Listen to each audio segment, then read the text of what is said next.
Hello दोस्तों, स्वागत है आप सभी का। कई बार जब हम लोग कुंडली को ऑब्जर्व करते हैं तो हम ये देखते हैं कि कोई ग्रह 6, 8 या 12वें भाव का स्वामी होकर किसी शुभ जगह पे बैठ जाए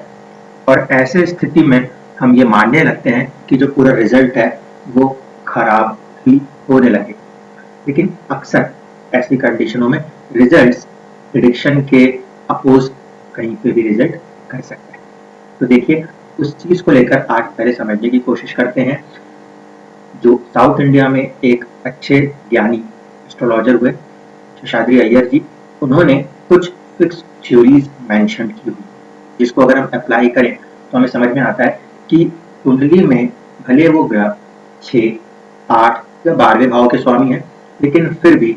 अच्छे भाव में बैठकर भी शुभ प्रभाव कर सकते, लेकिन उसकी कुछ टर्म्स एंड कंडीशंस मेंशन्ड। तो आज उसी टर्म्स और कंडीशंस को थियोरेटिकली देखेंगे, फ्यूचर में कुछ चार्ट्स के अंदर लगाएंगे इन चीजों को कि किस तरह से वो ग्रह जो अच्छे रिजल्ट्स नहीं भी कर सकते थे, उन्होंने कुंडलियों के अंदर खराब से खराब समय में एक अच्छे रिजल्ट्स को सामने रखा। तो चलिए शुरू करते हैं। सबसे पहली कंडीशन ये मानी जाती है कि अगर कोई भी नेगेटिव प्लेनेट है, नेगेटिव प्लेनेट यहाँ पे जब हम देख रहे हैं तो वो क्या, नेगेटिव प्लेनेट का अर्थ होगा ऐसा ग्रह जो या तो 6, 8, 12 भाव का स्वामी हो, या एक होता है दग्ध राशि कंसेप्ट, इनके हिसाब से उस पर्टिकुलर राशियों के स्वामी, तो वो ग्रह को माना जाता है नेगेटिव प्लेनेट। अभी के लिए आप दग्ध राशि प्रभाव को माइनस कर दीजिए, आप नेगेटिव प्लेनेट के तौर पे देखेंगे 6, 8 और 12 भाव के स्वामी। अगर 6, 8, 12 भाव के स्वामी किसी भी पॉजिटिव हाउस में, पॉजिटिव हाउस का मतलब है कि केंद्र में बैठे हों या फिर त्रिकोण में बैठे हों, तब उनका जो फल होगा वो निर्भर करेगा कि वो अगर पॉजिटिव राशि में बैठ गए, पॉजिटिव राशि का मतलब है उच्च राशि हो गए, मित्र राशि हो गए, तो फिर उस हालात में जो रिजल्ट्स होंगे वो कहीं ना कहीं बुरे देखने को मिलेंगे। फिर से समझ लीजिए, 6, 8 और 12 भाव का स्वामी मान लीजिए आपकी कुंडली में केंद्र अथवा त्रिकोण में बैठा हो और वहां पर भी वो अगर ऐसी राशियों में बैठा हो जो या तो उसकी मित्र की है, या फिर वो वहां पे उच्च राशिस्थ होकर बैठा हो, या कहीं ना कहीं अगर वो ग्रह कुंडली में किसी दूसरे बुरे ग्रह के साथ प्रभावित नहीं हो रहा, यानी कि वो खुल के आजादी से बैठा है, तब ऐसे स्थिति में उसका जो रिजल्ट है उसको हम प्रॉब्लमेटिक मानते हैं। ठीक है, परेशान करने वाला मानते हैं। मान लीजिए कि कोई नेगेटिव प्लैनेट है और वो किसी पॉजिटिव भाव में तो बैठा है लेकिन नेगेटिव राशि में जाके बैठ गया, या फिर सूर्य से अस्त हो गया। सूर्य से अस्त ना हो तो किसी दूसरे ग्रह से पीड़ित आवश्यक रूप से हो जाए। ऐसे स्थिति में वही नेगेटिव प्लैनेट भले ही पॉजिटिव भाव में बैठा है, लेकिन राशि क्योंकि नेगेटिव हो रही है तो वहां पर जाके वो अच्छे फल दे सकता है। मान लीजिए कि गुरु जो है वो कुंडली में केंद्र में आके बैठ जाए और स्वामी हो जाए 6, 8 या 12 भाव का। ऐसे स्थिति में वो फिर भी कुछ अच्छे फलों को कर सकते हैं अगर वो 6, 8 या 12 भाव के स्वामी हैं और केंद्र में जाकर नीच राशिस्थ हो रहे हैं। अगर वो पॉजिटिव हाउस के स्वामी और फिर नीच हो गए तब ये रूल लागू नहीं होगा। ध्यान रखिएगा स्ट्रांगली, 6, 8 या 12 भाव का स्वामी होना आवश्यक है, और इन भाव के स्वामी होकर यदि गुरु कहीं भी लगन कुंडली में नीच राशिस्थ अवस्था बनाते भी हैं तो जो वो भाव है, मान लीजिए छठे के स्वामी है तो छठे भाव के लिए अच्छा हो, उसकी जो दूसरा भाव है उसके लिए हम इसको बहुत अच्छा नहीं रीड करेंगे, लेकिन फिर भी ग्रह जो है वो अपनी दशा में जब रिजल्ट करने आएगा तो रिजल्ट्स अच्छे कहे जा सकते हैं। वहां पे हम कहेंगे कि गुरु अस्त भी होने को आए तो भी आपको शुभ रिजल्ट देने में सक्षम हो जाएंगे। इसी तरीके से अगर कोई भी 6, 8, 12 भाव का स्वामी 6, 8, 12 में से किसी भाव में बैठता है तो हम उसके रिजल्ट को अच्छा ही मानते हैं। ठीक है, इसी तरीके से अगर कोई भी 6, 8, 12 भाव का स्वामी किसी भी 6, 8, 12 भाव के अंदर ही जाके बैठे और वहां पे अस्त हो जाए या वहां पे पीड़ित हो जाए,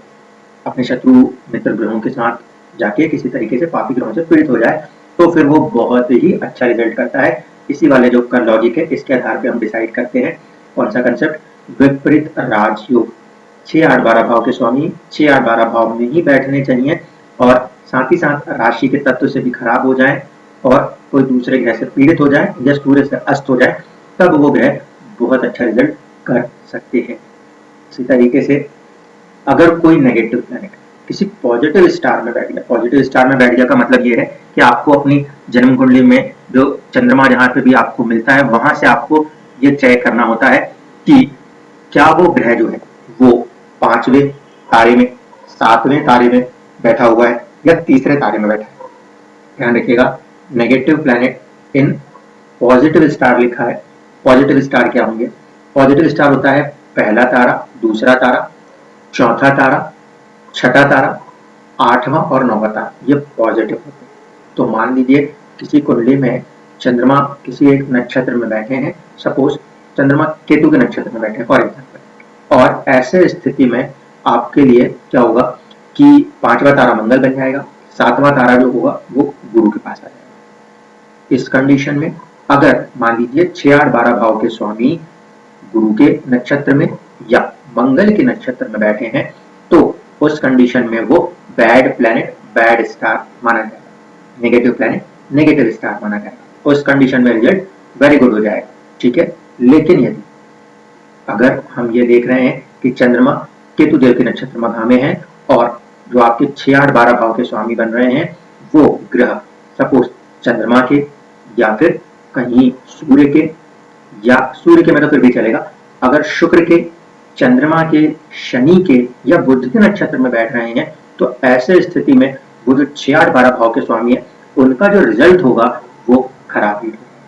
ठीक है। तो इस कंसेप्ट को, ये थियोरेटिकल, इस समय मैं सारी बातें थियोरेटिकल कर रहा हूँ, हो सकता है बहुत लोगों के दिमाग में ये बात अभी अप्लाई ना हो पाए। तो जब कभी भी हम किसी भी कुंडली के अंदर ऑब्जर्वेशन लेंगे, ये देखेंगे चलने वाला ग्रह जो है वो मूल त्रिकोण राशि से 6, 8, 12 भाव का स्वामी है। अगर हाँ, तो दूसरी चीज ये देखेंगे क्या वो अपने शत्रुओं की राशि में बैठा है, पहली चीज। अगर नहीं तो क्या वो 6, 8, 12 भाव में बैठा है, और अगर वहां बैठ के मान लीजिए वो अस्त हो रहा है, तब हम कहेंगे कि रिजल्ट भले ही परेशानियों के बाद मिलेंगे लेकिन अच्छे मिलेंगे। लेकिन अगर ऐसा ही कोई ग्रह उच्च राशि का है, 6, 8, 12 भाव का स्वामी उच्च राशि का है और वो किसी दूसरे ग्रह से पीड़ित नहीं हुआ और कहीं पे भी बैठ गया केंद्र में, तो हम ये बोलेंगे कि उस ग्रह की जो दशा है वो आपको लाइफ के अंदर काफी ज्यादा प्रॉब्लमेटिक रिजल्ट्स देने वाली दशा बन जाएगी। फ्यूचर में कुछ चार्ट्स के अंदर इस कंसेप्ट को, इस थ्योरी को लगा के दशाओं को एक बार चेक करने की हम लोग कोशिश करेंगे। आज के लिए इतना ही, धन्यवाद।